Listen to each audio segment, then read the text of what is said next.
This is Annette and Steve from MoneySmartFamily.com. And today we have a really special guest with us. Her name is Chelsea Brennan. And would you have the courage to give up a $450,000 salary as a hedge fund manager to spend more time with your family? Wow, that would be a really tough choice. Keep Keep watching. Money Smart Family. Today, we're talking with Chelsea Brennan from Smart Money Mamas about why she left her high-paying career and what she decided to do as an outreach to help others. Hey, but before we talk to Chelsea, make sure that you subscribe to our channel and hit the bell for notifications so you know the next time we put up a new video. I do stuff around my house. I trim trees and everything. I trim the hedges. And when you said you're a hedge fund manager, I'm like, I have no clue what that is. So what's a hedge fund manager, and how did you come to the decision to leave behind that lifestyle, that job? Absolutely. So a hedge fund is a type of investment fund, and when you think about your traditional, you're going to go buy a stock, you're going to buy an index fund. You can buy and sell it whenever you want, right? You buy it today, sell it tomorrow. Hedge funds don't work that way. You're going to lock your money up for a certain number of years, usually 5+ years, so that we can take slower, riskier investments for a better long-term return. So at my hedge fund, I specialized in metals and mining and industrial companies, and I invested about $1.3 billion of our fund in those industries. Wow. Wrap your head around that. That's a whole different ballgame. Okay, so you're working on Wall Street. Yep. You're making this money. This is the life. People are jealous of you. You know, you're buying a Lear jet. No. But so you're working the job. Yeah. You're married. Married. You had kids. Yep. Okay, you had to make a choice, or you made a decision. Absolutely. How did they come to that? So when I got into this space, I knew that it was going to be long hours, it was going to be hard work, and that I didn't want to do it forever. I wanted to be done by 45. So I had my first child, and things were hard. I had postpartum depression. I didn't want to be away from the boys, and we were in a place where we were saving 70+% of our income, and also donating to charity on top of that. And so we were living more frugally than we had to. Now, still more than a lot of people spend, but still. And we got to a point where I was ready to do something else. I couldn't do it. I couldn't look another 10 years, 7 to 10 years, and really miss all those early years of my boys being around. And we were in a mom's group of all things, of like a bunch of women across the country whose first child was born the same month as my first child. Whoa, how cool is that? It was really awesome. We met early in pregnancy and kind of went through together. And they started asking me money questions. And so I decided I was going to start a blog just to answer their questions. I didn't know anything about blogging. I let them name it. I posted and said, like, who's got money questions? And within 2 days, we had like 65 questions. Oh my gosh. So I started the blog. I wrote a post a day for 30 days, and I just loved it. It was so great to feel like we could empower other moms to really feel confident with their money. Absolutely. Wow. Yeah. Okay, so you're still working though. I'm still working. So you're working crazy hours, and then you're blogging 30 days in a row every day. And you have one I at had the one, time? and then I was pregnant with the second during this. So. Okay, so my somewhere gosh. along the line, something clicked and you went, you know, maybe it's time to stop. Was it because you looked at your bank account and you said, you know, we have enough? How did that decision come to stop? Because that's a big decision. It was a tough decision, and really early on in the pregnancy with my second, we were like, okay, 5 more years. Like, let's give it 5 years. We'll be financially independent. You can make a career change with a lot of confidence. And then my pregnancy with my second was tough, and I had 3 herniated discs in my back. Oh my gosh. And then my water broke at 32 weeks, and we were in the hospital. And he stayed into term. He's completely fine. But we were in the hospital. We're touring the NICU. They're telling us we're going to go into labor any day, and I'm still getting emails from work. And it was way too much. Stressful. Right? So Stressful. I went up, I opened our bank account. I said, okay, if we stop today, if I quit today, how long of a runway would we have? And we had a little bit over 2 years. And I was like, all right, I'm done. So we literally signed the papers that I was resigning from my hospital bed. And that was it. I was So done. brave. So courageous. The bottom line, though, is you had no debt. No debt. You graduated from college with a pretty decent degree. Yeah. How did you do college without debt? So my parents paid for the majority of our college. I graduated a year early so that we didn't have any loans, and that was I was really blessed that they paid for most of our college. Okay. And you lived on 70% of your income. You could On 30%. We saved right. 70%. Save 70%. People in your industry, I'm sure, when you went into the office, there were people talking about spending all their money, right? Buying boats. Oh, yeah. Second homes, third homes. So it was just a very different mentality, and the idea that like we worked hard so that we deserve nice things, right? It was a way to kind of offset. And I'm not to say that these people were inherently bad with money. It was the lifestyle, and you got a promotion and you bought a vacation house and things like that. And the idea of leaving, of doing something else, was so foreign to a lot of these people. So, there wasn't a lot of. I don't think there was a lot of people that were putting themselves into debt necessarily because you were making enough to keep up with the crazy lifestyle. Right. But they weren't necessarily saving what they should either. Right. But so you guys had the long view. Oh yeah. Yes. And you said, we're not going to do this forever. Right. This is really smart, and it's key. It's because unusual is what you it had is. a goal that was more desirable than spending current money. Right. Absolutely. So we knew, so when I was in college, I really had that moment where I was like, am I going to go into investing or do I want to teach? And I always loved teaching. Oh, you're so good at it. I can see that. I loved it, and I love working with kids. And there's so much money in teaching. And I think this was it for me. I had a compulsive saver mindset. I really value security and like making sure that we're always safe, and I didn't feel that in teaching. I couldn't find that comfort. So we said we're going to do this for a while. Right. And when we got to that point where the mental health and the lifestyle in our family was more important than the money. We built the comfort that we needed, and it was time to make a change. Yeah. So you'd invested in yourself. You set that Absolutely. money aside. So we're all about budgeting, and we know that budgets empower people to make these kind of decisions. Yeah. So what kind of budget do you have? I mean, what type of system? You don't have to tell me the numbers. Oh, yeah. How do you budget? So you need a budget, the budgeting tool. Yeah, YNAB. YNAB. A lot of the 30s do that. We love it. We did it. I started in college, so my first internship, I downloaded YNAB when it was still like a desktop app, and we have budgeted every single dollar I've ever made in YNAB. We You still are use so Weird. weird. You are weird. super weird. Yeah, and you know but it's awesome. I love it. And you know what's crazy? I need to throw this in, but we are frugal living advocates. Yeah. And I heard someone recently who's into all these investing things say frugal living people are ridiculous because, if they got a lot of money, they wouldn't even know what to do with it. And I'm sitting there thinking, you know what? We have earned over $100,000 a year. Yeah. And we knew exactly what to do with it when we had it. Yeah. Because we knew what we needed to run our household, and we had big financial goals out there. Yeah. And so we had plans for all of that. I think a lot of people associate the frugal living with a scarcity mindset, and it doesn't have to be that way. Correct. It's just like Correct. we have enough, Right. and there's abundance, and we just know what to do with the rest of it. We don't need Correct. to spend it to feel like Right on. So, but some people here's- don't get that. They So don't. let's take this mindset. Is Warren Buffett frugal? no. Now watch this. In some ways, what, yes. What house does he live in? This is the same house he grew up in, I He think. bought that house in 1957. Yeah. He lives in the same house. He's expanded it a little bit.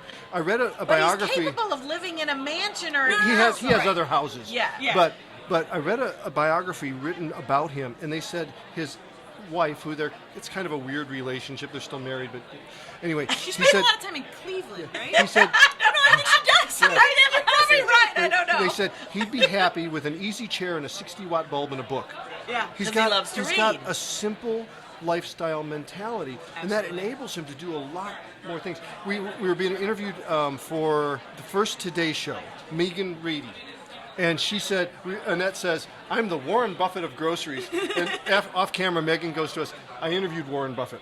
I was up in Nebraska and in Omaha."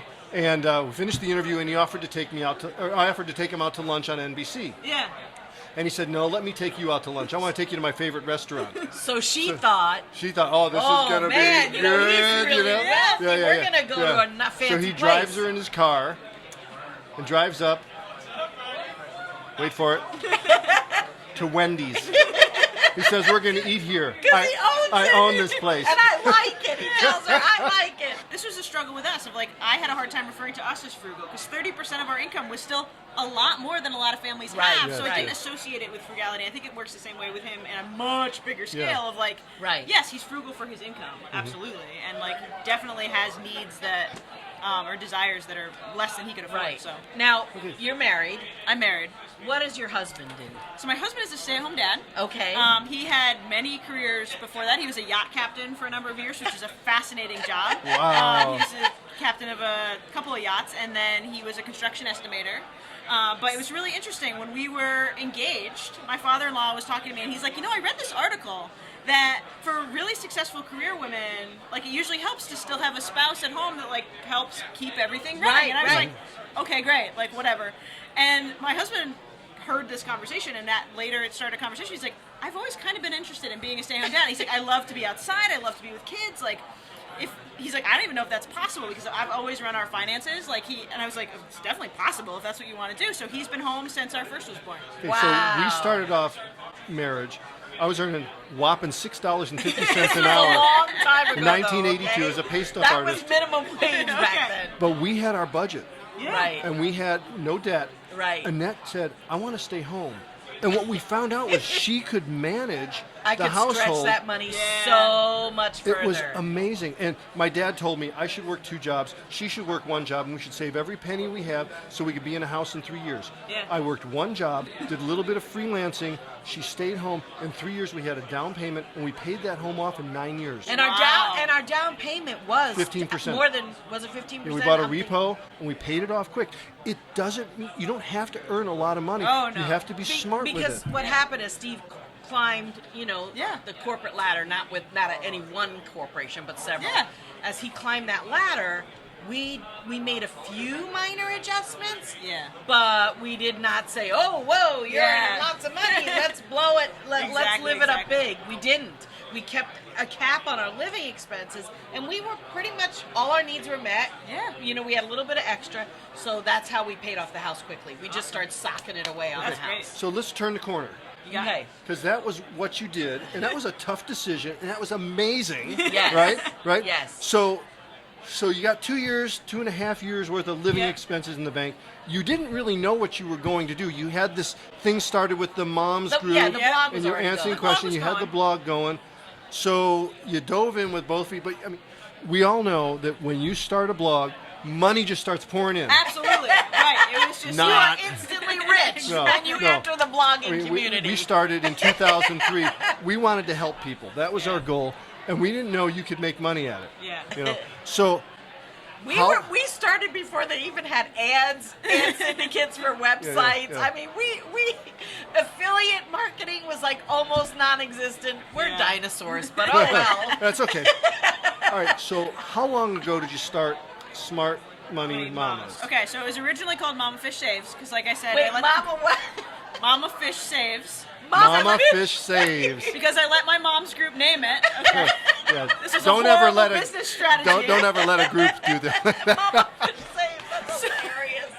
Well, my son likes the book Pout Pout Fish, which he called me Mama Fish, and then they named the site. And now, anyway, so we rebranded. But we Oh started my that in God. February That's 2017. That's Okay. adorable. So you're 2 years, two and a Yeah. half years Wow. into this. Yeah. And, Amazing. and your focus is still teaching moms? Still teaching moms. Yeah, so we rebranded to Smart Money Mamas, and we really got into this idea of like we need to treat the whole thing. Like money is not just dollars and cents. We need to Yes. talk about money mindset. We need to talk about Yes. career development. Yes. And how Side hustles. Side hustles, all that stuff. So we- Marriage. Just It's, like- and teaching kids about money. That was Yes. a big part too. So now we write on the site, and then we wanted to connect more with people. So this was the big thing of like, I want to start a conversation. I want to make it not as taboo to talk about money.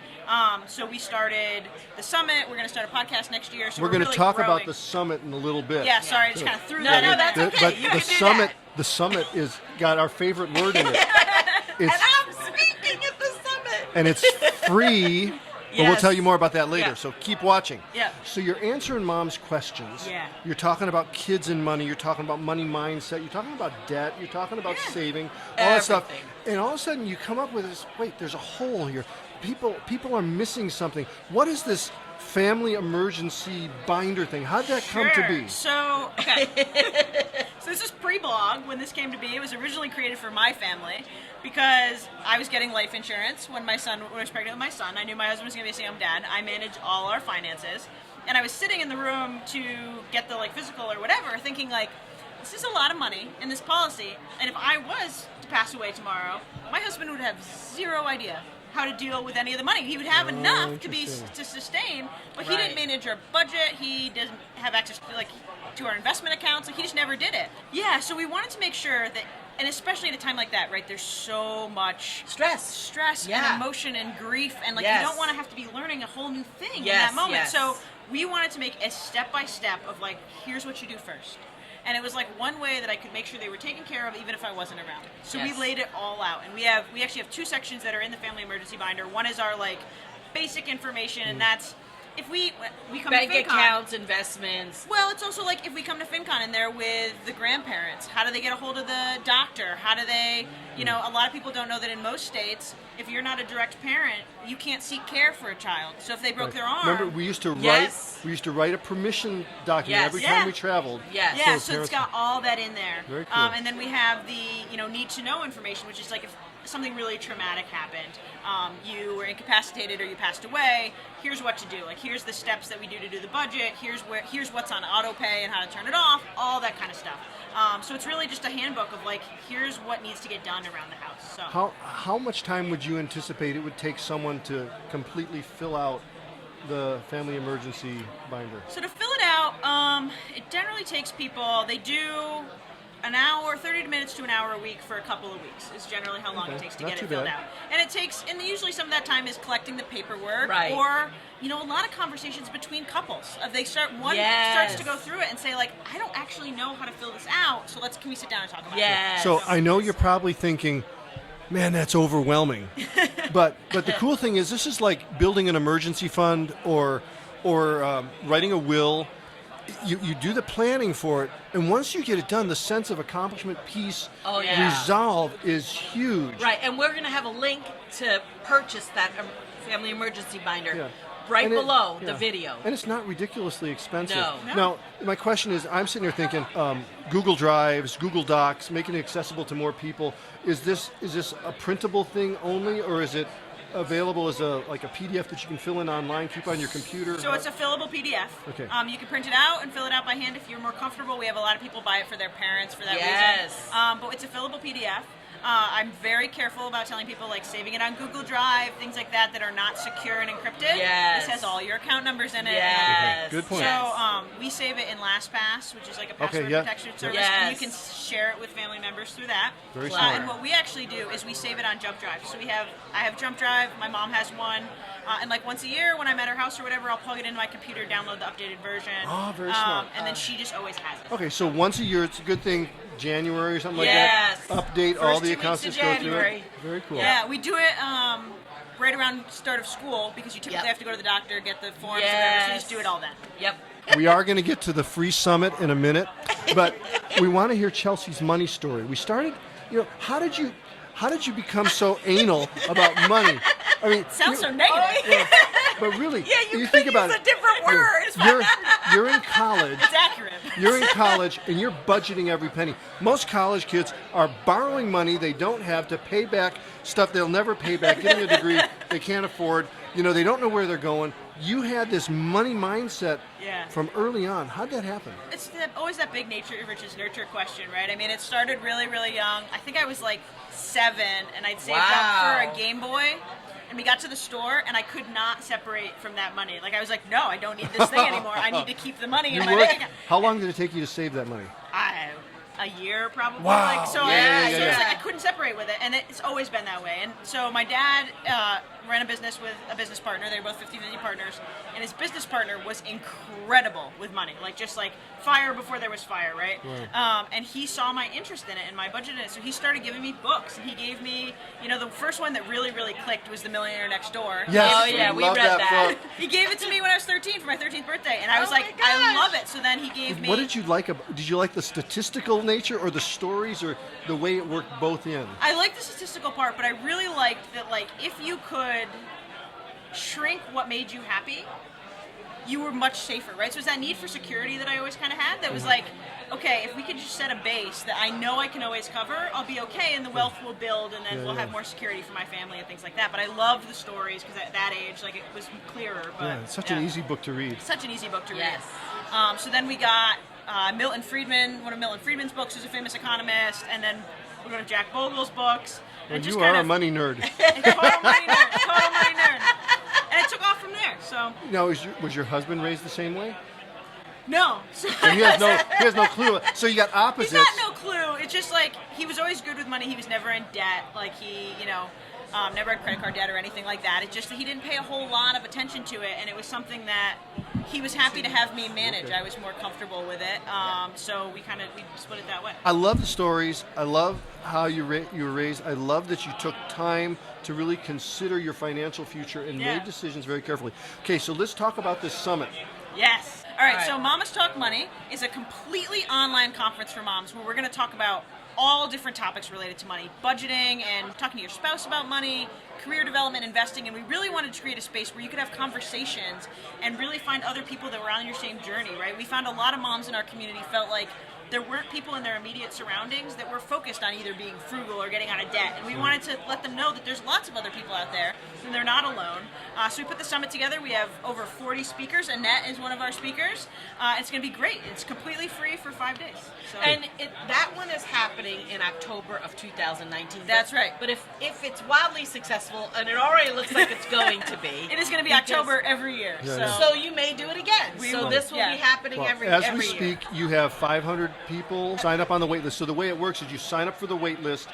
You'll get a free bonus pack now. Yeah, so we have a Mamas Talk Money toolkit that has financial goal setting worksheets and a way to set better money mantras, and then lots of stuff to help you budget and pay off debt. It's really great.